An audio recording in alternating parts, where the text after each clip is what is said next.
जिनको मैं तैयार करता हूँ शहीद हो जाते हैं। पहले हमारे हाथ में खत्म होता था, उस जमाने में कुछ और चीजें आ गई कि अक्सर राइटर्स को ये शिकायत रहती है कि हमने जो तहरीर भेजी थी उसका नक्श और निगार पूरा तब्दील कर दिया गया है। हमने एक एडवेंचर ही किया था। मैं उसी में आ रहा था। हाँ, बर्तन धोए थे आप लोग। बर्तन। बाकी जो समझदार हैं वो समझ गए, पत्थर नहीं थे बहरहाल, न गन थी, न चाकू था, न छुरी था। ब्लैक एंड व्हाइट चूंकि उसकी प्रिंटिंग हो रही है तो हम क्यों ना ऐसा करें कि हम कागज ही रंगीन खरीद लें। छोटी सी एक चीज होती थी, वो उस जमाने के लोग पहचानते थे वो क्या चीज थी।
अच्छा, मेरे ख्याल में ये काफी अर्से बाद ही मुदीरान एक साथ जमा हुए हैं।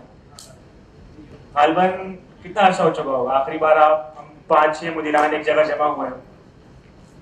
नहीं हुए मेरे ख्याल से पहले। सादिक भाई के साथ तो पहली मुलाकात है काजी साहब के साथ और शाहिद मिर्जा भाई के साथ होती थी। तो समझ ले मेरी अपनी पहली मुलाकात है 3 मुदीरान के साथ। बाकी 2 हमारे साहिबान 2 साथी होते हैं हमारे मुख्तलिफ मराहिल के अंदर, जो रिसाले के मामलात होते हैं उसके अंदर कंट्रीब्यूट करते हैं। तो सबसे पहले हम चूंकि सीक्वेंस से बैठे हुए हैं तो सबसे पहला सवाल सादिक जमील साहब से ही है। जी, सादिक जमील साहब का तारुफ भी ले लेंगे कि वो मुदीर बने और कैसे मुदीर बने, और उसके बाद वो क्या तालीम हासिल की उन्होंने, और उनकी टीम में कौन कौन थे, फिर क्या क्या आपने चीज़ें एडवेंचर किए, एक्सप्लोर किया, क्या क्या किया। बिस्मिल्लाहिर्रहमानिर्रहीम। सादिक जमील मेरा नाम है।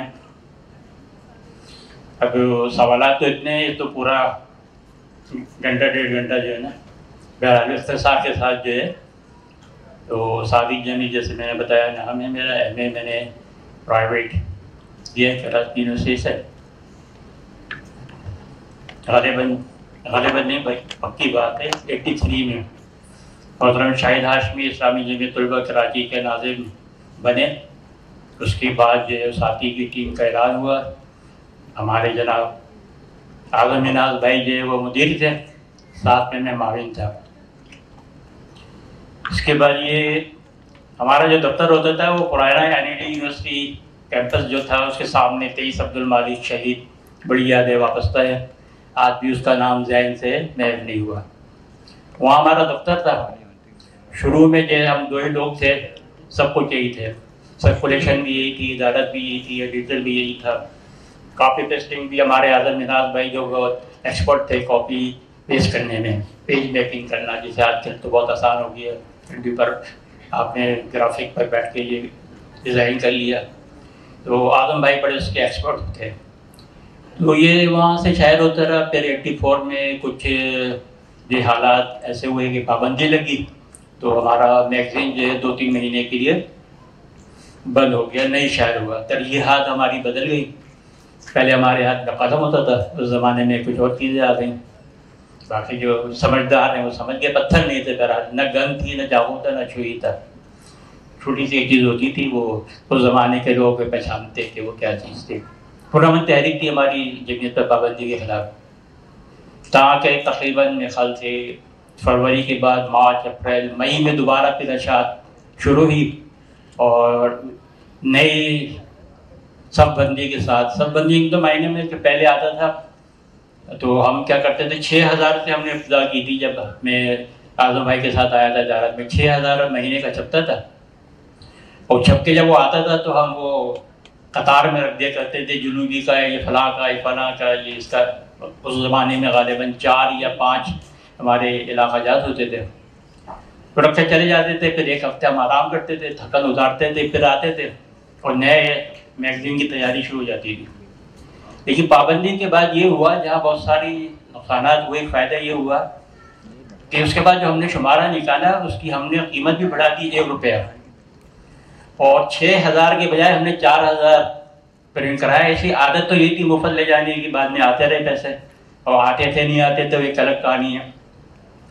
तो 1 रुपया गालिबन हमने उसकी कीमत की, और पैसे 2 ले जाओ। और सर्कुलेशन अगर ज़्यादा तवील हो तो बता दिएगा, मैं ख़त्म कर दूँगा पाएगी। वो मैंने कहा ना, आप इतनी सारी चीज़ें कर लिए, 6 साल की गुजार है। खैर जी इंशाल्लाह सवाल का भी होगा कुछ। पहले मेरे ख्याल से तारुफ कर लेते हैं सब एक सीक्वेंस के साथ, और फिर जो है दीगर चीज़ों के अंदर आते हैं। ये तो ऐसी चीज़ है कि इसको आप भड़का देंगे ना कि साथी, तो वो फिर जी आतिश जवान है। काजी सिराज मेरा नाम है, और अब तो याद भी नहीं है कब था मुदीर में, 1992 से, और 94, हाँ 94 तक। उससे पहले सादिक जमील भाई के साथ इनके नायब की हैसियत से इदारत, मजलिस इदारत में और दीगर उसमें करता था। और आजकल जो है एक टीवी चैनल पे न्यूज़ प्रोड्यूसर के तौर पर जॉब कर रहा हूँ। ज़िया शाहिद भाई। अस्सलाम वालेकुम। ज़िया शाहिद नाम है मेरा, और ग़ालिबन 94 जून 94 से साथी में आया था। उसके बाद फिर 98 में मुदीर बना था। तो जून 94 से 98 तक 3 मुदीरान के साथ काम करने के साथ हासिल हुआ। तो सुहेब जमाल भाई थे, फिर उनके बाद अब्दुल हामिद भाई, और फिर अब्दुल फरीद रोई भाई। 3 मुदीरान के साथ काम करने के बाद फिर 98 में मुदीर बना था, और 2000 में फारिग हो गया था।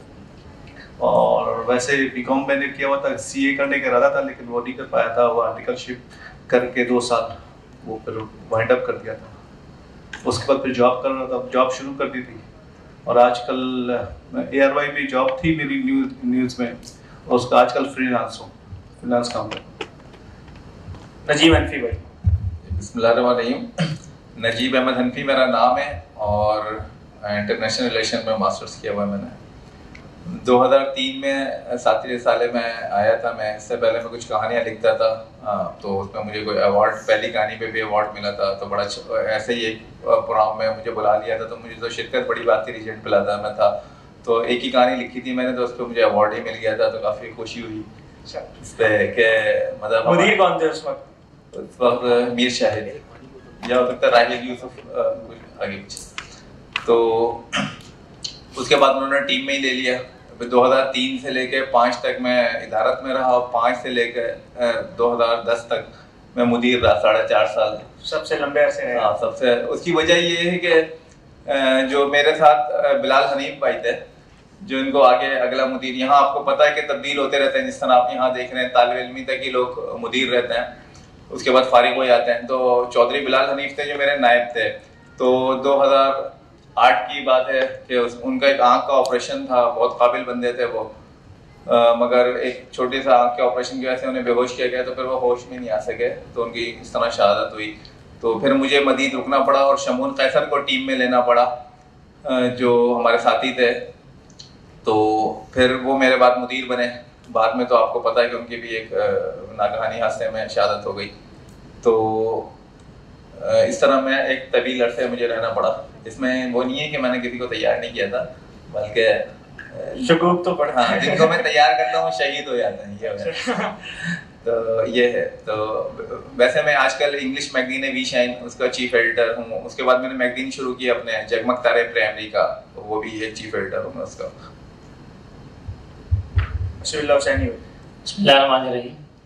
अभी नजीब भाई ने बताया कि मैंने कहानी लिखी, तो मुझे फिर जो है वो साथी में अवार्ड मिल गया। ये अवार्ड जो है ना, कुछ राइटर्स के लिए वाकई में अवार्ड होता है, और कुछ लोगों के लिए साथी की तरफ से दाना होता है। वो दाना डलता है, उसके बाद बंदा भी साथी रिसाले में होता है। तो नजीब भाई के साथ भी हुआ, हमारे साथ भी ऐसे ही हुआ कि हमने भी कहानियाँ लिखना शुरू की थी और उस वक्त नजीब भाई साथी के मुदीर थे।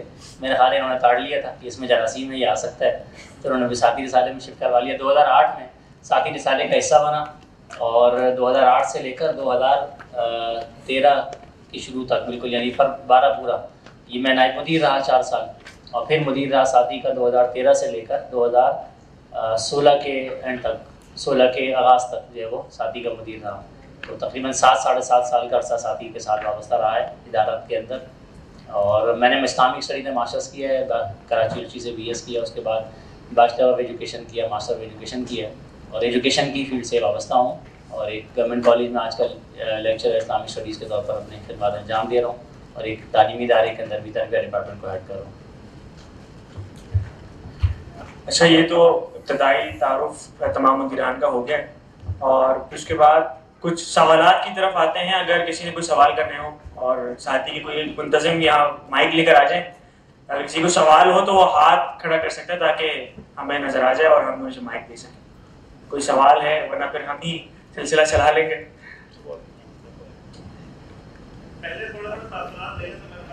थोड़े तासुरात ले लेते हैं, चले ठीक है, थोड़े तासुरात ले लेते हैं। अच्छा, फिर दोबारा सीक्वेंस में आएंगे।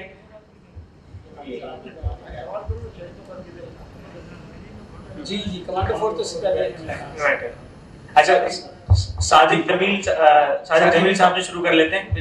आपका दौर गालिबन 80s का दौर था, ये जिया वाला दौर था, पाबंदियां लगी थी, इमरजेंसी हुई थी, और फिर मुख्तलिफ अखबारात को बंद किया गया था, रसाइल के ऊपर पाबंदियां लगी थी, डिक्लेरेशन कैंसिल कर दिया गया था। तो उस दौर में जाहिर है जब ऐसे मामलात होते हैं तो साथ साथ कोई एडवेंचर भी होता है, कोई मज़ेदार वाक़या भी होता है जो आपको याद रहता है, और आप फिर अगलों को समझाते हैं, सुनाते हैं, तो अगले बड़े महजूज होते हैं। मगर वो लम्हा चूँकि आपने गुजारा है तो वो आपके लिए यादगार रह गया होगा। तो कोई ऐसा लम्हा उस दौर का या आपकी इदारत का जो आप हमारे साथ शेयर करें। ठीक है, वो जो दौर था वो सबके सामने बड़ी मुश्किलात थी, और हमारे पास डिक्लेरेशन भी नहीं था, और उससे पहले पियामी के नाम से फिर वो हमजा वालों ने मुकदमा किया, तो वो फिर नाम चेंज हो गया। तो बहुत सारे वाक़यात थे उस ज़माने के, तो लेकिन बड़े अच्छे हमें लोग मिले, और धमकियाँ तो आती थी कि शुमारा जब्त हो जाएगा, और जो हमारा बाइंडर था वहाँ से वो CIA वाले ये 10-20 शुमारे तो बर्रकन जो है वो ले जाते थे कि ये जब्त हो गया। तो याद एक दफ़ा ये PTS तो इतना आम नहीं था, मोबाइल का तो तस्वुर ही नहीं था कि मोबाइल भी कोई चीज़ होती है। तो एक दफ़ा मैं मरकज़ में दाखिल हुआ तो हमारे जो तमाम दफ्तर के साथी थे उन्होंने बताया कि भाई एक फ़ोन आया हुआ नाज़माबाद से, ये नाम है और ये नंबर है। उन्होंने कहा कि साथी जमील साहब आए तो उनसे बात करा दें। खैर हमने उनको फ़ोन किया, सलाम किया, वालेकुम सलाम। अच्छा कहले बेटा बात यह कि मेरा बच्चा साथी लेके आता है और हर महीने वो पढ़ता भी है, तकसीम भी करता है, और मेरे SI सेंटर में मेरी ड्यूटी है, और हमें पता है कि कहाँ से पर्चा निकलता है और कहाँ जाता है, तो ज़रा एहतियात कीजिए। हम तबर्रुकन जो है कुछ शुमारे जब्त करेंगे, आपको इतला कर रहे हैं, लेकिन ज़रा एहतियात लाजमी है। तो बड़ी हमें खुशी हुई कि इस तरह के लोग भी मौजूद हैं जो ऊपर से पर्दा होके भी जो है हमें इस तरह की सपोर्ट फराहम करते हैं। बाकी वो ज़माना बड़ा वो था, शहर के जो सियासी हालात हैं वो भी बड़े नाजुक थे। यानी हम वहाँ से नाज़ाबाद से बाइंडर से गाड़ी के ऊपर सुजुकी के ऊपर मैगजीन लेकर निकलते थे, तो ये वो नहीं होता था कि रास्ते में से आ रहे तो दफ्तर जमीयत तक पहुँचेंगे ही पहुँचेंगे, या रास्ते में जो है वो और अल्हम्दुलिल्लाह गोलियाँ चल रही होती थी, याक़ाबाद नाज़ाबाद से गुजर के सलीम अवेन्यू पहुँचते थे, अल्लाह के हुक्म से जो है वो। अच्छा गालिबन आपके दौर में दफ्तर तब्दील हुआ है? जी हमारे दौर में जो 3 दफ्तर तब्दील हुए। 23 अब्दुल मालिक था हमारा, फिर वो जो एक जमीयत पर एक आजमाइश का दौर आया तो वो तो सील हो गया था। तो उससे पहले एक दफ्तर था, जिन्होंने शहर पुराना देखा हो या साइकिल मार्केट, जी ठीक है, वहाँ पाकिस्तान जमीयत का एक ज़माने में दफ्तर था जब लियाकत बुल्लो साहब नाज़िम आला थे और खालिद रहमान जनरल सेक्रेटरी थे, तो वहाँ एक दफ्तर लिया गया था पाकिस्तान जमीयत के लिए, और वहाँ से एक साला भी जमीयत ने निकाला था पूरे पाकिस्तान के स्टूडेंट के लिए, वक्त गालिबन अगर मुझे सही नाम याद आ रहे हैं, वक्त के नाम से। तो ये 23 अब्दुल मालिक थे, फिर दफ्तर वहाँ शिफ्ट हो गया और बहुत महदूद सरगर्मियाँ इधर उधर देखते ऊपर चढ़ते थे, वो बहुत ज़्यादा गैदरिंग के साथ नहीं जाते थे। फिर उसके बाद अल्लाह का करम ये हुआ कि ये जो आजकल दफ्तर है 23 अब्दुल मालिक, सलीम एवेन्यू, वहाँ शिफ्ट हो गए। वहाँ एक छोटा सा कमरा था हमारा, वही साथी का मैगज़ीन, वहीं पेस्टिंग होती थी, वहीं सर्कुलेशन होती थी, वहीं से वो बंडल बनते थे, इसका शाहिद भाई ने भी जिक्र किया था। फिर तरक्की ये हुई कि फिर हम ऊपर एक पूरे फ्लोर पर काबिज हो गए। तो हमसे कहा जी वो MMD को दे दो, उसको दे दो, मास मीडिया वालों को दे दो। हमने तो तीन चार कमरे तो थे, पूरे में कब्जा कर लिए, लेकिन कब्जा बरकरार नहीं रहा। तो 3 दफातर जो मेरे दौर में ये वो तब्दील हुए। 2 मुदीरों के साथ अल्हम्दुलिल्लाह काम करने का शर्फ हासिल हुआ, बहुत कुछ सीखा। आज़म मिनाज भाई से, सऊद कमाल भाई से। सऊद भाई तो बहुत ही दरवेश किस्म के आदमी थे, कभी किसी चीज़ को मना नहीं किया, अच्छी की या बुरी की, हमेशा उन्होंने दस्ते शफ़क़त रखा। और फिर अल्हम्दुलिल्लाह ये भी एजाज़ रहा कि हम फारिग होने से पहले 2 एडिटर जो है ना, तो वो इन्होंने किसी ने जिक्र छेड़ दिया कि तैयार करके जाते हैं, तो हम 2 एडिटर दे के गए थे, शरम भाई और कादी सिराज। और उसके बाद में सुहेब जमाल आए थे, वो भी हमारी इदारत के अभी आखिरी में चल रहे थे, वो शिफ्ट हो गए थे साथी में। तो 3 एडिटर जो है वो देखे गए अल्हम्दुलिल्लाह। कहते हैं ना, भाप लेता है इंसान के भाई आगे फ्यूचर में कौन बंदा जो है ना जरासीम मौजूद है, जरासीम मौजूद है। काजी सिराज साहब, आपका भी दौर रहा और आपके दौर में साथी में कुछ तब्दीलियां भी आई, वो तब्दीलियां कैसे आई, क्या सोच के आप लोगों ने वो तब्दीलियां की, और फिर उस दौर का कोई एडवेंचर जो आप शेयर करना चाहें? एडवेंचर तो खैर कोई भी नहीं था, लेकिन बस ये है कि उस दौर का जो सबसे साथी जमील भाई भी साथ थे। उनके बाद हमने ये जो राइटर्स अवार्ड का सिलसिला है, मेरे साथी थे एक और नुमान शेख, तो हम एक तकरीब में गए थे। उसके बाद फिर थोड़ा सा आइडिया हमें आया कि यार राइटर्स की हौसला अफजाई के लिए जो है कोई ना कोई सिलसिला होना चाहिए और प्रोग्राम इस तरह का बनना चाहिए। तो फिर हमने ये राइटर्स अवार्ड का जो है, उस वक्त हमारे मुदीर शम्स भाई थे, सारा काम उन्होंने हमारे वाले ही किया हुआ था, और उन्होंने कहा ठीक है आप लोग करेंगे प्रोग्राम।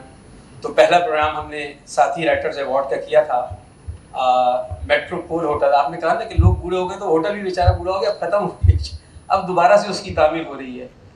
तो बहरहाल अल्लाह का शुक्र है कि एक कोशिश की, और मैं इस लिहाज से खुशकिस्मत था कि एक तो जो साबकीन थे उनका अच्छा साथ रहा, और मेरी जो टीम थी वो पूरी सारे ही यानी प्रोफेशनल थे। तो तमाम तालिबान, कोई जो है वो बायोकेमिस्ट्री का, कोई केमिकल टेक्नोलॉजी, और कोई फार्मेसी, नुमान शेख जो थे, तो ये तमाम लोग जो हमारे साथी के साथी थे, साइंस के स्टूडेंट्स भी थे और आर्ट्स के भी, लेकिन ये तमाम बासलाहियत और सबके अंदर एक एडिटर बनने की सलाहियत भी थी। अगर ये लोग अपने उस पर रहते तो यकीनन सिर्फ सुहेब जमाल ही नहीं, उससे पहले भी बहरहाल।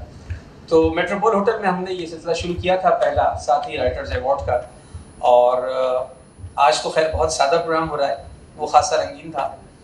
रंगीन इस लिहाज से कि उसके अंदर मुख्तलिफ स्कूल्स को हमने दावत दी थी और उनके दरमियान टैबलोस का मुकाबला करवाया था, और वो बहुत ही यानी उसमें उन्होंने बड़ा अच्छा पार्टिसिपेट किया, तमाम स्कूलों ने, उनके बच्चों ने, और फिर जो हमारे राइटर्स थे उनकी हौसला अफजाई के लिए पता नहीं उस वक्त के खासे ख़वातीन लिखारी भी थी और भी साथी थे, और बड़े अच्छे लिखने वाले। फिर इसके अलावा जो बहुत मारूफ लिखने वाले थे बच्चों के लिए, उनसे हमने राब्ते किए, उनसे मुलाकातें की, उनसे लिखवाया साथी के लिए। और इसी तरह से बड़े शोरा, प्रोफेसर इनायत अली ख़ान साहब, उनकी सरपरस्ती हमें हासिल रही, और अब्दुल कादिर साहब थे, और भी लोग होंगे इस वक्त मेरे जहन में नहीं आ रहे, प्रोफेसर सलीम मुगल साहब, ताहिर मसूद साहब, ये मतलब असातिज़ा जो थे हमारे मास कॉम के, ये भी, इन्होंने भी हमारा साथ दिया। तो खासे लोगों से मतलब ये सिलसिला हमने किया। फिर उसके बाद दूसरा प्रोग्राम हमने शायद फारान क्लब में किया, फारान क्लब इंटरनेशनल में, दूसरी इसकी तकरीब की थी अवार्ड की। तो 2-3 प्रोग्राम करने का हमें मौका मिला अवार्ड्स का। एक तो ये था, फिर उसी ज़माने में साथी राइटर्स फोरम की भी शायद पहले से मौजूद था, लेकिन ये कि उसको थोड़ा सा मैं दोबारा फाल किया, और लेकिन ये कि वो भी कुछ अर्से तक सिलसिला चला। बाकी इश्तिहारात का था और सर्कुलेशन में भी कोशिश की हमने कि उसकी सर्कुलेशन में इजाफा किया जाए। तो अल्हम्दुलिल्लाह उस ज़माने में सर्कुलेशन जो है साथी की रिकॉर्ड लोगों को यकीन नहीं आता था। इश्तिहारात के लिए जिन कंपनीज में हम जब जाते थे तो उन्होंने पूछा मुझसे एक दफ़ा, एक कंपनी ने खुद, कि आपकी सर्कुलेशन कितनी है? मैंने कहा 30,000। तो कहते अच्छा बच्चा है, मजाक कर रहा होगा। अच्छा। उन्होंने 5,000 लिखी। जो रिलीज ऑर्डर जारी करते थे इश्तिहार के, उसमें उन्होंने 5,000 तारीख लिखी। बहरहाल उस ज़माने में अल्लाह का शुक्र है कि सर्कुलेशन के लिहाज से और लिखारियों के लिहाज से साथी जो है वो कराची में, बाकी भी जगहों पे, बाकी तो हर शहर से अलग अलग शुरू हो गए थे, लेकिन ये कि बाकी शहरों में भी जाता था। तो वो ये कहते थे कि साहब इतनी बड़ी सर्कुलेशन है मगर हमें स्टॉल्स पे तो नज़र नहीं आता। तो ये सवाल तो आज भी होता है। हाँ, तो जाहिर है हमने कहा कि इसका एक नेटवर्क है, बज़्म साथी बच्चों की ये तंजीम है, उसके ज़रिए से हम जो है ना ये पूरे कराची में और फिर उसके बाद सिंध के शहरों में और बलूचिस्तान में और बाकी जगहों पे भी जो है वो तकसीम करते हैं। उसके जो कारकुनान हैं, उसके जो लोग हैं, वो उसको ठीक। फिर उसके बाद खैर हमने ये सिलसिला किया कि कुछ स्टॉल्स पे भी इसको बाकायदा, फिर उसको APNS का मेंबर भी बनाया। हमारे नाशिक थे सरफराज अहमद साहब, और सरफराज भाई की तवस्सुत से कोशिश की तो अल्हम्दुलिल्लाह APNS का भी मेंबर बना। और फिर उसके बाद उसकी सर्कुलेशन के लिए बाकायदा गवर्नमेंट ऑफ सिंध से जो सर्टिफिकेट चाहिए होता है, ABC सर्टिफिकेट, कि इसकी सर्कुलेशन की तस्दीक वहाँ से होती है, तो वो भी हमने वो करवाई। और उसके बाद एक बाकायदा तस्दीक शुदा जो है रिसाला साथी जो है वो, और फिर उसके बाद माशाल्लाह बाद के साथियों ने जो आते गए उन्होंने किया। हमारे लिखारियों में भी बड़े अच्छे, मुनीर अहमद राशिद तो खैर है ही नामी गिरामी माशाल्लाह, और कमांडो 4 और सिलसिला किया। इब्ने आस बहुत मशहूर TV के ड्रामा राइटर हैं, साथी में ही उन्होंने शुरू किया और आज माशाल्लाह उनका बड़ा नाम है। अच्छा, एक मिनट कदा कलामी माफ, हमारे बानी मुदीर कलीम चुगताई साहब भी हमारे दरमियान मौजूद हैं। हम उनसे गुजारिश करते हैं अगर वो अगली नशिस्तों में तशरीफ ले आए। सर के ऊपर ही तशरीफ ले आए, ऊपर आ जाए तो है ना, ताली बजाने में पाबंदी नहीं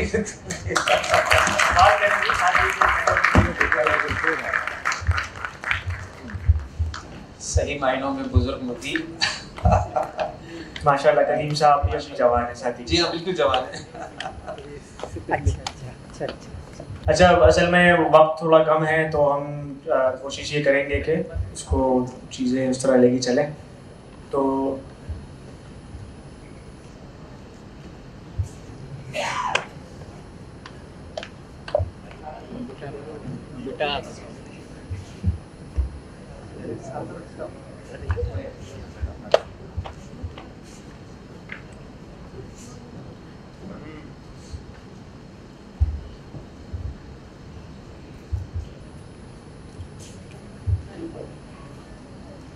जिया शाहिद भाई की तरफ आते हैं। उसमें जिया शाहिद भाई आपके दौर में चीज़ें किस तरह रही? कोई एडवेंचर हुआ साथी के अंदर, इस तरह की कोई चीज़ जो आप शेयर करना चाहें? ऐसा तो कोई वो नहीं रहा, बस सादा सा दौर गुजरता हमारा। अच्छा, मुदीर बन गया, बड़ा बहुत बड़ा हादसा था। और बाकी ये था कि उस पर मेरी दौर अदालत पे दो अहम हमारे साथी के लोग थे, मतलब एक तो साथी के नहीं थे लेकिन बहुत करीबी उनसे वो था। वो हमारे अक्सर मुख्तलिफ मौक़े पे काम आते रहे इश्तारात वगैरह के मामले में। पहले थे हमारे उस शहीद उस्मान तारिक भाई, जो इदारत में तकरीबन उन्होंने 6 माह का अर्सा गुजारा, और माशाल्लाह एक तड़प थी उनके अंदर, एक ऐसी तड़प थी कि किसी तौर पर उनको चैन नहीं आता था। मतलब वो उनकी तहरीरों से जलता था, उनके रवैयों से, उनकी बातचीत से। तो बस वो एक दिन अचानक गायब हो गए, और उनके फिर दूसरा दिन गुजरा, तीसरा दिन तो मुझे तशवीश घर पे फ़ोन किया तो पता चला कि वो कश्मीर के लिए रवाना हो गए। और बमुश्किल 15-20 दिन बाद या महीने बाद उनकी शहादत की तला मिली थी। तो ये एक बहुत बड़ा सा वो था हमारे लिए। और उसके बाद फिर एक हमारे दोस्त हमारे साथी थे, वो इश्तारात वगैरह के हवाले से हमारे बुजुर्ग थे राशिद साहब, उनके साथ आते थे। तो वो भी साथी के मरकज़ के सामने ही उनकी शहादत हुई थी वो फायरिंग के नतीजे में। तो बस ये दो अहम वो थे। और बाकी ये था कि इदारत के ज़माने में कोई ऐसा चतरा हो, बड़ा कोई एडवेंचर था नहीं, कोई ऐसा वो मामला था नहीं, सीधा साधा वक्त और गुजरा हमारा। हाँ, वो एक शुरू किया था, कुछ मामला वो हो गए थे, तो बीच में मेरी ख्वाहिश हो रही थी कि मैं मुदीर साहब से किसी रब्ता करके दोबारा उसको फिर वो शुरू करता। मुझे उसका बड़ा अफसोस था, वो तकरीबन उसकी 10-15 किस्तें आ चुकी थी। तो आप अगर हुक्म देंगे तो मैं इंशाल्लाह फिर दोबारा मिलते हैं। नजीब भाई, जब हम रीडर थे ना तो बड़ा दुख होता है कि बीच में कहानी चलते थे, भाई क्या हुआ पता नहीं चला, बस कितने पढ़वाने। असल में एक बीकॉम में एक सब्जेक्ट है कम्युनिकेशन का, उसका एक वो था सब्जेक्ट था, वो था 7 C's। तो उसकी हवाले से घर में तक वो आया था, तो मैंने उसको। नजीब भाई का दौर तो मेरे ख्याल से एडवेंचर ही एडवेंचर था इसके। मैं 2003 में हम आए थे, तो मतलब ये हम इसलिए कह रहा हूँ, 2-3 लोग थे हमारे, काशिफ ज़ैदी भाई हैं, पता नहीं आए हुए अभी के लिए। तो एक हमारी एक नई टीम बनी थी उसमें, तो फिर काफ़ी जोश था, तो फिर हमने सोचा इसको पूरा ही होता है ना, पूरा कैसे बदल सकते हैं हम। तो हमने एक पूरी टीम बना के फिर मैंने पिछली सारी रुदातें निकाली आपके दौर की। मैंने कहा ज़हीन लोग तो हमेशा से रहे, मगर इम्प्लीमेंटेशन में कभी कभी मुश्किल आ जाती है, तो हम सोचते नहीं है, हम जो है ना निकाल लेते हैं। तो सारी रुदातें पड़ी हुई थी, वो हमने सारे आइडियाज एक जगह लिख लिया। हमने कहा अगले साल ये सारे हम कर देंगे। तो उसमें जीतो कंप्यूटर क्विज भी था, वो भी पीछे किसी ने आइडिया लिखा हुआ था। तो हमने कंप्यूटर देने शुरू किए, क्विज के मुकाबलों में नए नए आइडियाज, कलर खत्म हो गए थे उस वक्त, तो हमने नए कलर्स लाए। तो वो पूरा शुमारा था एक हमारा 2004 का, पूरा बदल गया था। तो इस तरह की चीज़ें की हमने, काफ़ी सर्कुलेशन भी डबल हो गई उसकी वजह से, 2 साल के अंदर ही डबल हो गई थी सर्कुलेशन। तो ये बहुत बड़ी एक अचीवमेंट थी, जिसमें काफ़ी अप्रिशिएट भी किया जो क़ारीन भी थे और जो हमारे जिम्मेदारान भी थे। एक बड़ा ज़बरदस्त एक लहर बनी उससे। तो फिर ख़ास नंबर काफ़ी लाए हम, उसमें शरारत नंबर है, बोर नंबर है। हमने सोचा नए नए आइडियाज़ पे काम करें। तो इस तरह के हम और भी कौन सा नंबर थे, फसी भाई साथी थे, काफ़ी सारे नंबरों में हमने काम किया। तो शरारत नंबर में हमने एक काम किया था जो आपने पढ़ाई है, वो तो कोई जिन लोगों ने शरारत नंबर पढ़ा है वो काफ़ी उसे महदूद हुए कि हम एक जगह हमने एक एडवेंचर ही किया था। मैं उसी में आ रहा था।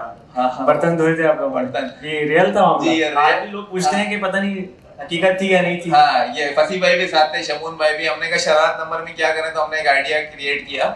मतलब वो ओरिजिनल था मगर स्क्रिप्टेड था। मत था ओरिजिनल। तो फिर हम एक होटल में गए, हमने खाना खाया और फिर हमने कहा पैसे नहीं है, तो उसने फिर हमसे बर्तन धुलवाए, काम करवाए। मुझे थोड़ी इज्जत दी ना, तो मुझे काउंटर पे बैठा दिया पैसे गिनने के लिए। तो वो एक ऐसा, जब वो आया तस्वीरें खींचकर, कोई निहारी निकाल रहा है शादी का, नायब मुदीर कोई कुछ कर रहा है, तो काफी लोगों को समझ में नहीं आई ये हो क्या रहा है। मतलब इन्होंने अपनी स्टोरी खुद छाप के, खुद ही तस्वीरें लगा के, खुद ही अपनी बेइज्जती करवा रहे हैं।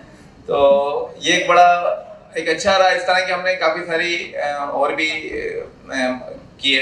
इसमें एक आलमी मुशायरा किया हमने बच्चों का, वो काफी अहम था, जो मेरा बिल्कुल आखिरी साल था। तो उसके अंदर हमने कोई बड़ा ही काम करना चाहिए, सोचना चाहिए। तो फिर हमने बच्चों का, हमने राइटर्स अवार्ड के अंदर बच्चों का एक आलमी मुशायरा करवाया। तो पाकिस्तान में बहुत ही कम हुए होंगे, हो सकता है 1-2 पहले हुए हों, मगर इस पैमाने पे नहीं हुआ। जैसे ARY ने भी 2 दफा नशर किया उसके बाद ना, तो उसमें काफी सारे अमजद इस्लाम अमजद साहब को बुलाया लाहौर से, और इश्तियाक अहमद साहब को है, हाँ, फातिमा सुरैया बजिया साहबा, और इस तरह जो उस वक्त के स्पीकर सिंध थे वो तशरीफ लाए। हाँ, नज़मों का 100 साला इंतखाब उसमें शाये किया, पूरे अब तक की बेहतरीन 100 साला नज़मों का। तो काफ़ी एक मशहूर हुआ। बस में खर्चा थोड़ा ज़्यादा हो गया, जमीन वाले थोड़े परेशान थे, मगर ये है कि वो एक ऐसा ब्रांड बन गया कि जिसने हमें बहुत ऊपर किया और उसे पूरी दुनिया में एक हलचल मची। आज भी दुनिया के अंदर भी, मतलब फातिमा सुरैया बजिया जिस वक्त आई थी तो उन्होंने पूरा देखा, फिर उन्होंने कहा अच्छा तुम लोग बदम वाले इतना अच्छा काम भी कर सकते हैं। मतलब वो इतने मुतासिर हुई थी कि वो चकाचौंध से कि कितना सिस्टम के साथ काम किया। तो ये चीज़ें रही हैं हमारी दौर के अंदर। फसी भाई की तरफ आते हैं। मेरा दौरानिया, नजीब भाई 2010 के फरवरी में ये साथी से रुखसत हुए थे और मैंने 2008 से 2010 तक दरमियानी वक्फा 1 साल तकरीबन 1.25 साल गुजारा था साथ।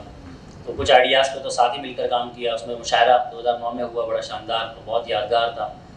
और उसके बाद तो ख़ास नंबर निकाले। शरारत नंबर के पीछे एक कॉन्सेप्ट ये भी था कि साथी की टीम जो थी ना, उससे मुतारिफ नहीं होते बहुत सारे क़ारीन ना।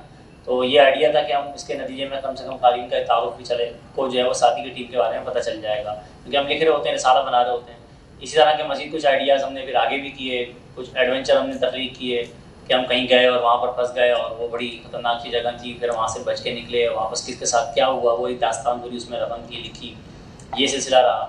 फिर शमून भाई के साथ जो दौर गुजारा नजीबी के बाद, उसके अंदर भी हमने ख़ास नंबर तख्लीक किए। उसमें जो है वो एक मरीख नंबर निकाला था, साइंस की मुनासबत से एक नंबर निकाला, और भी 35 सारा नंबर जो मेरी इदारत में हमने फिर 35 सारा नंबर ख़ास शुमारा साथी का निकाला। सबसे ज़ख़ीम शुमारा था उस वक्त का, मेरे ख्याल है, मुझे नहीं मालूम। उसके बाद एक 40 सारा नंबर फिर उसके बाद ज़ख़ामत के अतबार से आज़म तारिक भाई ने निकाला था। तो उसमें हमने काफ़ी आइडियाज़ किए।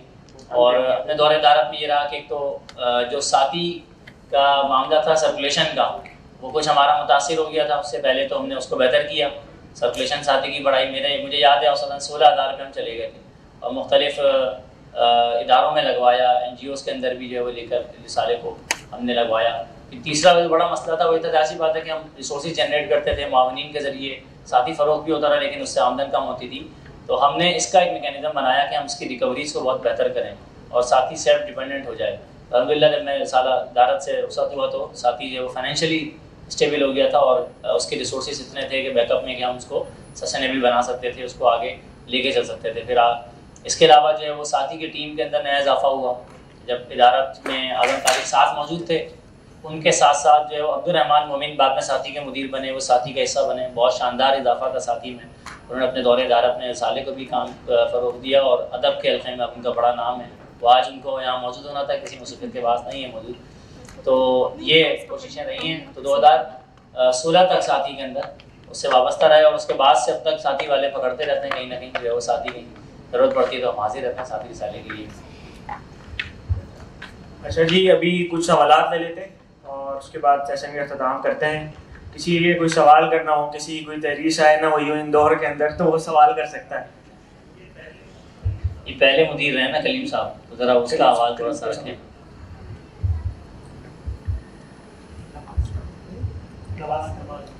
जी, नमाज का वक्फा कर रहे हैं। इसके बाद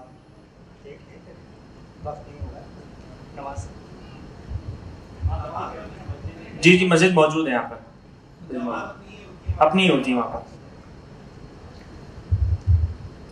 जी अस्सलाम वालेकुम।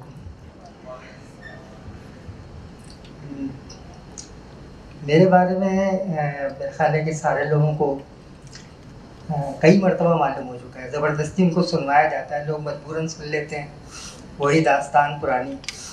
लेकिन चूँकि हुक्म है हमारे मौजूदा मुदीर का और हमारे खैर ये मैं थोड़ा सा यानी अपनी माजी को दोहरा दूँ। 1977 की बात है, 1977। उससे पहले साथी प्यामी की शक्ल में आया करता था और प्यामी भी जो है वो बस यानी कभी कभार आ जाता था, साल 2 साल में एक आध मरतबा। तो पिछले उसके कोई शुमारे भी दस्तयाब नहीं थे। 2-4 शुमारे जो मुझे मिले थे उनकी सूरत हाल की कोई हौसला अफजा नहीं थी।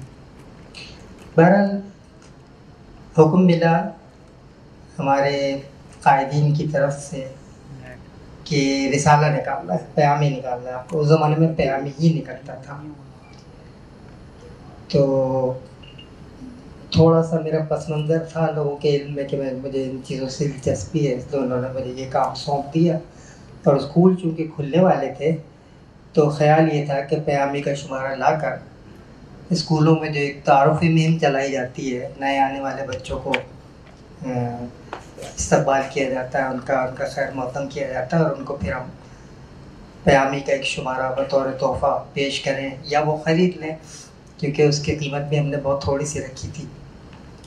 तो वो काम जो है हमारे सुपुर्द कर दिया गया कि ये काम कर लें।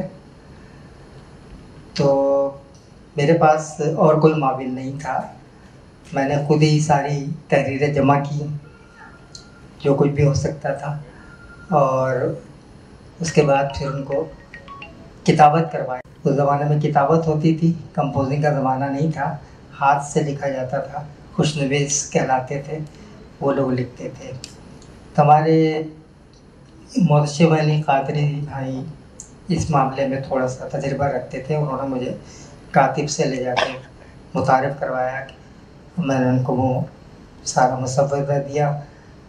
2-4 रोज़ के बाद उन्होंने वो सारी किताबत कर दी। उसकी वहीं बैठे बैठे मैंने प्रूफ रीडिंग की, वहीं बैठे बैठे उसकी तस्हीहात करवाई। अब वो हमारा रिसाला 16 सफ़हात पर मुश्तमिल था जो तैयार हो चुका था। अब उसको लेकर मोहतशिम भाई के कहने के मुताबिक हमें मिल्लत प्रेस जाना था, क्योंकि वो ज़्यादातर चीज़ें वहीं छपा करती थी हमारी। उससे पहले हम कागज़ी बाज़ार गए जो पेपर मार्केट कहलाती थी, वहाँ से हमने कागज़ ख़रीदा। अब वसाइल तो कम थे, तो हमने सोचा कि ब्लैक एंड वाइट चूँकि उसकी प्रिंटिंग हो रही है तो हम क्यों ना ऐसा करें कि हम कागज़ ही रंगीन ख़रीद लें। बेशक उस पर स्याह हरूफ में कितने छपाई होगी, लेकिन कागज़ तो कम से कम रंगीन होगा, कुछ तो हमें यानी एहसास होगा कि भाई रंगीन रिसाला है। तो वहाँ जाके हमने नीले रंग का एक कागज़ ख़रीदा, 2 रिम ख़रीदे उसके, वो 2 रिम उठाकर हम मिल्लत प्रेस चले गए। वहाँ जाके उनके हवाले किया। हवाले करने के बाद उन्होंने कहा कि ठीक है साहब, छाप देंगे। उसके बाद फिर हमारे मिल्लत प्रेस के चक्कर लगना शुरू हुए। हालांकि वो काम कुछ भी नहीं था, उस ज़माने में भी कुछ नहीं था, आजकल भी कुछ नहीं है। 2000 की तादाद में अगर छापना हो तो वो तो कोई बात ही नहीं थी, वो तो मेरे ख्याल 1-2 घंटे की बात थी। लेकिन उसके लिए उन्होंने कई दिन चक्कर लगवाए कि वो काम ही नहीं कर रहे थे। इधर वो स्कूल खुलने का वक्त करीब आता चला जा रहा था, हमें ये फ़िक्र थी कि हमें स्कूल खुलने के उसी दिन जो है वो हमारे हाथ में रिसाला होना चाहिए ताकि तमाम बच्चों को पेश किया जा सके। खैर जब वो उनसे काफ़ी लड़ाई झगड़ा हुआ और उसके बाद एक दिन हम पहुँचे तो पता चला था रिसाला छपा हुआ रखा है। अच्छा, चूँकि हमें कोई तजुर्बा नहीं था कि जिल्दबंदी कैसे की जाती है, रिसालों की बाइंडिंग कैसे की जाती है, तो हमने क्या किया, हमें तो जल्दी थी बेइंतहा। हमने कहा अब हम कहीं बाइंडर को ढूंढेंगे, वो फिर जो है वो कई दिन लगा देगा, अब इतने में स्कूल खुल जाएंगे, फिर उसके बाद आने का कोई फ़ायदा नहीं। तो हमने वहीं पे जो कटिंग मशीन थी उनसे जो है वो शीटों को 4 हिस्सों में कटवा दिया। उन्होंने हमारी कुछ रहनुमाई करने की कोशिश भी की कि ये तो इस तरह से होता है, ऐसे होता है। हमने कहा बिल्कुल ही बस आप उसको काट दें। हमने उनकी कोई नहीं सुनी। वो कटा हुआ रिसाला लेकर हम अपने घर आए और 2-4 वहीं के जो हमारे साथी थे उन सबको जमा किया और उनसे उनके हर एक के हाथ में जो वो स्टेपलर थमा दिया, 2-3 स्टेपलर इधर उधर से, और वो उसको कहा कि हमने ये तरतीब दें, इस तरीके तरतीब दें कि इन पे स्टेपल लगा दें।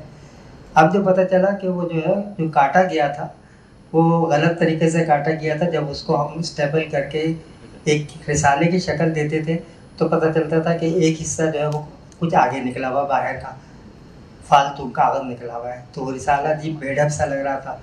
तो हमने उनको कैंची भी फराहम की कि आप इनको जो है कैंची चलाएं सबके ऊपर।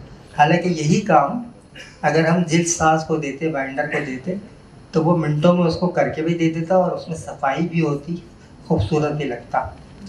लेकिन बहरहाल वो किसी तरह से वो रिसाला तबाह हो गया और उसके बाद फिर हमने मरकज़ में ले जाके उसको पेश किया और उसकी कीमत हमने सिर्फ 10 पैसे रखी थी। उस ज़माने में यानी 10 पैसे भी हुआ करते थे, शायद बहुत सारे लोगों को इल्म होगा। आजकल तो पैसों वैसों का ज़माना ही नहीं है, आजकल तो रुपया भी बड़ी मुश्किल से नज़र आता है। लेकिन ये कि उस ज़माने में 1 पैसे, 2 पैसे, 5 पैसे और 10 पैसे के सिक्के राइज थे, तो उसकी कीमत हमने 10 पैसे रखी थी और वो 2000 की तादाद में वो शाया हुआ। अच्छा, अब यानी होना तो ये चाहिए था कि रिसाला शाया हो गया, बात ख़त्म हो गई, फिर कभी अगर मौका मिलेगा तो प्यामी का शुमारा आएगा। लेकिन वो मेरी ख्वाहिश ये थी कि इस तरह बच्चों का रिसाला कोई शाया हो और बाकायदगी से शाया होता रहे। तो मैंने उसमें एक कहानी अपनी शाया की थी। वो कहानी चूँकि तवील थी तो उसमें एक जगह उसको तोड़कर उसके नीचे लिख दिया था बाकी आइंदा। अब बाकी आइंदा जब लिख दिया इसका मतलब है कि अगला शुमारा भी आना चाहिए जिसके अंदर बाकी कहानी की बकिया किस्त हों। तो हमारे जो खालिद रहमान भाई थे जो कराची के नाजिम थे, वो उसको देख के कहने लगे अच्छा यानी आप चाहते हैं कि ये रिसाला जारी रहे। तो मैंने पुरजोर तायीद की, मैंने कहा मैं बिल्कुल चाहता हूँ कि ये रिसाला जारी रहे। और मैंने इतने ज़्यादा उनसे इसरार किया कि उन्होंने फिर ये किया कि अगला शुमारा बनाने के लिए हमारे ब्रदर आफ्ताबुद्दीन कुरैशी को हुक्म दिया कि से ये रिसाला बनाना, अगला रिसाला आपको बनाना है। आफ्ताबुद्दीन ने मुझसे कहानी की बकिया किस्त ली और बाकी कुछ और तहरीरें निकाल कर उसी तरह एक 16 सफ़ात का अगला शुमारा निकाल दिया। उसके लिए उन्होंने किसी और रंग का कागज़ इस्तेमाल किया था, वो कुछ थोड़ा सा फिरोज़ी कलर का था, उस रंग का था। अब उसके बाद हमने देखा कि वो तीसरा जो शुमारा आया उसके सिलसिले में उन्होंने याह्या बिन ज़करिया भाई को ज़हमत दी गई जो फ्राइडे स्पेशल के एडिटर है, वह काफ़ी अरसे से और अच्छे सहाफ़ी। तो वो तीसरा शुमारा उन्होंने निकाला। उन्होंने उसके लिए गुलाबी रंग का कागज़ का इंतखाब किया। उसमें भी हमारी एक कहानी थी, तो वो शुमारा भी आ गया। अब जब चौथा शुमारा आया तो खालिद भाई ने एक और एडिटर तलाश कर लिया। मैं कह रहा था कि हर मरतबा एडिटर क्यों बदलते चले जा रहे हैं। तो उन्होंने कहा मैं ज़रा एडिटर आजमा के देख रहा हूँ कि कौन ज़्यादा बेहतर अंदाज से इसको लेकर चल सकता है।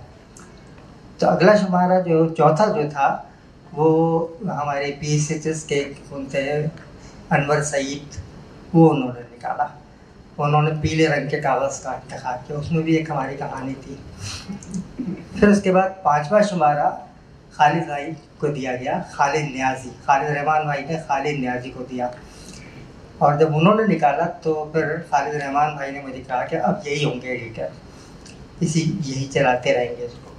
खालिद न्याजी ने उसको मेहनत से चलाया और उन्हीं के दौर में फिर वो मसला पेश हुआ कि प्यामी के लफ्ज़ पे एतराज़ हुआ तो उसका नाम साथी हो गया और साथी का फिर डिक्लेरेशन भी बाकायदा हासिल किया गया जिसकी हमें बड़ी तमन्ना थी। तो ये एक सफ़र की दास्तान है जिस तरह से आगाज़ हुआ उसका। और आज मैं देखता हूँ कि माशाअल्लाह ये रिसाला 48 बरस मुकम्मल कर चुका है, 48। ये एक बड़ी कामयाबी है और अल्लाह ताला का एक बहुत बड़ा करम है।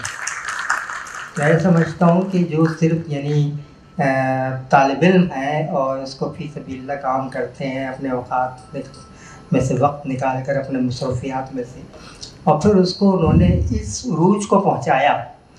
मैं तो ये समझता हूँ कि ये इतनी बड़ी कोशिश है कि इस पर किसी को PhD करनी चाहिए, MPhil करना चाहिए।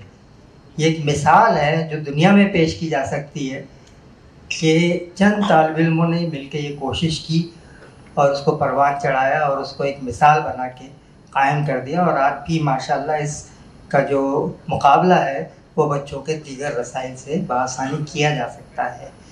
और मुझे बहुत खुशी है कि ये उसी आबोताब से जारी है। नशे व फराज तो आते रहे हैं, लेकिन इस दौरान में इसने बड़ी बड़ी बड़ी मंजिलें सर की हैं और उसके जो ख़ास नंबर आए हैं वो बड़े यादगार हैं।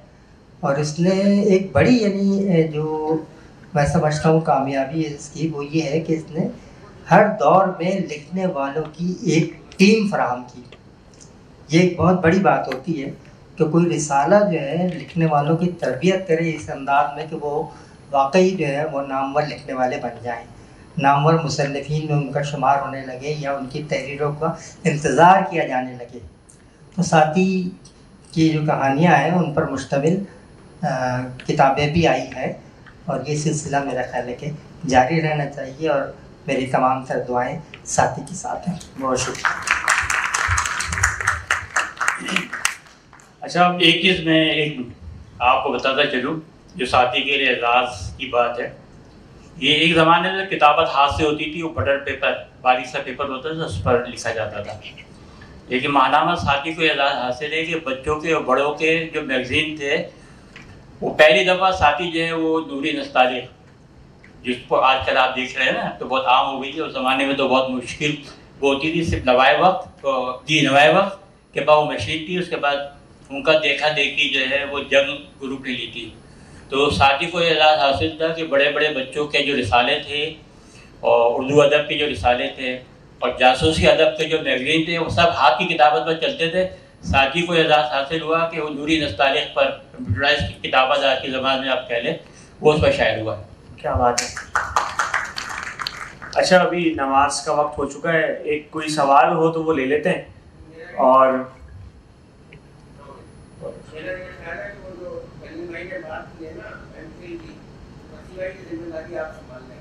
जी जी बिल्कुल, इस बात की तो हम भी तायद करेंगे। सिर्फ ना सिर्फ एमफिल बल्कि पीएचडी भी होनी चाहिए। कोई सवाल अगर हो इस हवाले से, इस सेशन के हवाले से, मुदीरान और साथी के हवाले से? जी, ये सवाल मेरा ये है, मुदीरान में से कोई भी उसका जवाब अगर दे दे, कि अक्सर राइटर्स को ये शिकायत रहती है कि हमने जो तहरीर भेजी थी उसका नक्श और निगार पूरा तब्दील कर दिया गया है और जो हमने भेजा था वो नहीं छपा। तो इस बारे में अगर कोई इंटरेस्टिंग सी कोई स्टोरी या कोई वाकया ऐसा पेश आया हो जिसके अंदर काफ़ी मुश्किलात हो गई हो, तो वो अगर ये इन्होंने यूनिवर्सल सवाल पूछा है, हर मुदीर से ये सवाल होता है और मेरे ख्याल से जितने भी कलमकारान हैं सब जानना चाहते हैं, क्योंकि मेरे ख्याल से सबके साथ ये साबिक़ा पेश आया होगा।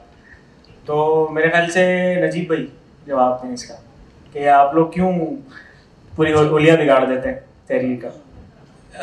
देखिए, मुदीर रखा क्यों जाता है? फिर डायरेक्ट प्रेस में भेज दें, छप के आ जाएगी कहानी।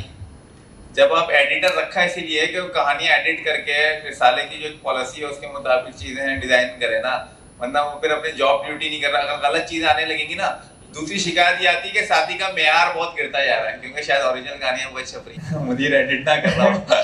तो कारीन दो, एक राइटर की तरफ से हमारा पूरा क्यों नहीं छाया जाता, दूसरा ये कारीन की तरफ से होता है कि इसका मेयार इतना बेहतर नहीं है। तो जो मुदीर है ना वो एक पॉलिसी के तहत रहता है। दो चीजें होती हैं, एक तो पॉलिसी होती है इदारे की, आपने वो फॉलो करनी होती है, राइटर्स को देख के भेजना चाहिए। दूसरी चीज ये है कि जो मेयार है ना बहुत कंपटीशन होता है इसके अंदर ना, तो वो चाहते हैं किसी तरह से ना उसे पूरा बेहतर करें। मतलब अक्सर ये होता है कि रातों को लोग कहते हैं मुदीरान की कहानियां छपती हैं। मुझे याद है एक दफा हमारे एक कहानी जो ना वो कोई टाइटल स्टोरी, पूरे रिसाले में कोई ढंग की कहानी नहीं थी, तो क्या हम टाइटल भी बना सकें उसका, हमें टाइटल बनाता। तो मैं जब साथी से वापस गया तो मैंने ना टाइटल समझाया आर्टिस्ट को, और घर गया, अगले दिन रिसाला जाना था, मैंने टाइटल में समझाया तो रात भर टाइटल बनाया, तो मैंने कहानी लिखी और वो जो है कहानी फिर है ना मैं वापसी पे ले गया सुबह जाते हुए, और वो हमने लगा के फिर साथी प्रिंट करवाया। तो इतनी मुश्किल हो जाती है कभी, यानी कि वो एक्स्ट्राऑर्डिनरी, बाप लोग उसे गैर मामूली कहानी भी कहते हैं, मेरी एक रोबोट कहानी हो तो मगर वो हमें वो इस तरह से करना पड़ता है कि मूड भी नहीं होता लिखने का, मगर आपने लिखना पड़ता है कि किसी तरह से ना, बस एक ही चीज होती है कि आप बेहतर से बेहतर चीज प्रोड्यूस कर सकें। तो इस वजह से ना ये मतलब इसमें सबसे ज्यादा मुश्किल होती है हमें सीनियर राइटर्स की तरफ से, कि जो बहुत काबिल होते हैं उन्हें ये मना करना कि मतलब उसमें दिलचस्पी ये है कि पहले ना मैं सबको लेटर लिख देते थे हम कि आपका खास नंबर आ रहा है, कहानियां लिखें। तो जो लोग मतलब समझ लें एक बैट्समैन है जो 30 साल से नहीं खेला, अब आप उसे वर्ल्ड कप में ले आके खिलाएंगे तो क्या हुआ, तो गलती तो उसकी है जिसने वर्ल्ड कप में दावत दी। तो अब हमें बड़ी मुश्किल होती थी। सीनियर राइटर लिखते थे ना, वो अपने दौर में तो बहुत अच्छा लिखते थे, मगर चूंकि लिखना छोड़ दिया है तो वो काफी सारी चीजें ना वो या तो लंबी कर देंगे या उसके ना मिसिंग हो रही होती थी। तो बतौर एडिटर हमें बहुत मुश्किल होती थी। तो कम से कम मैंने ये किया कि वो लेटर लिखने डायरेक्ट बंद कर दिया। बस उनसे एक हल्की फुल्की गुजारिश करते थे कि हम जो है ना, और उसमें बता भी देते अगर कोई आपकी कोई होगा तो फिर हम उसमें बड़ी उसके साथ, तो वैसे तो इंसान होता है, एडिटर, गलती हो सकती है, मगर वो अपने से ही कोशिश करता है बेहतर करे। मगर बिल्कुल मैं इसको समझता हूँ क्योंकि कुछ मेरी कहानियां भी एडिट हुई हैं मैं भी मेरी ये शुरू की 3 कहानियां वो एडिट हुई हैं, बिल्कुल गलत हुई हैं जो मेरे एडिटर ने की थी। तो आप लोगों को भी पूरा हक है, मतलब साथी में आने से पहले मैंने 3 कहानियां लिखी, 3 एडिट हुई हैं या कोई गलती की उन्होंने, 3 में गलती, वो मैंने मजाक लिखे ना, मजाक में नहीं समझता एडिटर, तो सीधा जुमला कर दिया उसने। तो चूंकि मुझे भी शिकायत है अपने एडिटर से, मगर पी गया मैं, तो आप लोग भी दुआ करें हमारे लिए पी जाएं जो गलतियां की हैं। यानी वो वही शिकायत है जो कभी पूरी नहीं हो पाएगी मेरे ख्याल से। इसका मतलब ये एडिटर को राइटर नहीं होना चाहिए, सीधा सीधा एडिटर ही होगा, सो जिनका काम करे। तो अगर ये नहीं हो तो अगर एडिटर का रोल ना हो साथी में या किसी भी रिसाले में तो फिर 48वें साल में नहीं बैठे होते हम। रिसाला कब का बंद हो चुका होता है, इतना अच्छा रिसाला का चल रहा है तो एडिटर का किरदार होता है, तो उसी की वजह से ऐसा। वैसे वाक़यात सबके पास ही होंगे, हमारे पास भी जो एक शायर साहब आए उन्होंने कहा कि जो है वो ये मेरी नज़म आपने कश्मीर में नज़म थी और मैंने उसको पूरी बंद की सूरत में लिखा था और उसमें 5-6 बंद थे, आपने पूरी नज़म में से जो वो 3 बंद उड़ा दिए, सीधी सी नज़म कर दी, यानी बंद ही ख़त्म कर दिया आपने और सीधा सीधा जो वो अशार कर दिए उसके और 6-8 अशार पर हमने वो नज़म मुकम्मल कर दी उनकी। तो उन्होंने कहा कि ये क्या किया ज़्यादती है हमारे साथ। तो हमने कहा कि हम आपको ऑप्शन देते हैं, 2 ऑप्शन है कि भाई एक तो ये कि अगर रिसाले में आप तहरीर भेज रहे हैं तो आप ये एतमाद कर रहे हैं इदारे के ऊपर कि वो आपकी नज़म को या आपकी कहानी को खूबसूरती के साथ, खूबसूरती से के साथ, यानी उसको बिल्कुल अदबी लिहाज से उसके मासीन पूरे करके शाया करें। इसका इख्तियार भी दे रहे हैं और अथॉरिटीज़ की, और आप इस तहरीर भी दे रहे हैं, इख्तियार के साथ दे रहे हैं। और अगर आप ये नहीं चाहते कि ऐसा हो तहरीर के साथ तो आप ना भेजें। अगर इस दफ़ा आपके साथ ऐसा हो गया है तो आइंदा आपको ये पूरा इख्तियार है कि आप रिसाले में, हमारे रिसाले में ना दें, जिस भी रिसाले में चाहें अपनी तहरीर भेज सकते हैं। तो अगर आ जाएगी तो मुदीर का काम फिर ये है कि वो इदारती तौर पर जो जिम्मेदारी उस पर आयद होती है या उसकी टीम के ऊपर वो उसको अंजाम दे। तो ये भी, और दूसरा कुछ प्रेशर हमारी तरफ से जो राइटर्स पर होता था कि बर वक्त तहरीर भेजें, हम मुतालबा करते थे कि बर वक्त हमें चाहिए। ये वाला मामला भी कि खुतूत फिर हमने बहुत मुख्तसर सेलेक्टेड लोगों को भेजना शुरू किए जिनको हमें पता था कि ये हमें हमारी मतलूबा चीज़ लिख कर दे सकते हैं, वगैरह ना उनको ख़त नहीं लिखते थे। ख़त लिखने का तो मतलब ये कि आपने तकाज़ा कर लिया और तकाज़े में जो कुछ भी आएगा वो शाया करना पड़ेगा, तो फिर मदद करना बड़ी मुश्किल हो जाती थी उनसे।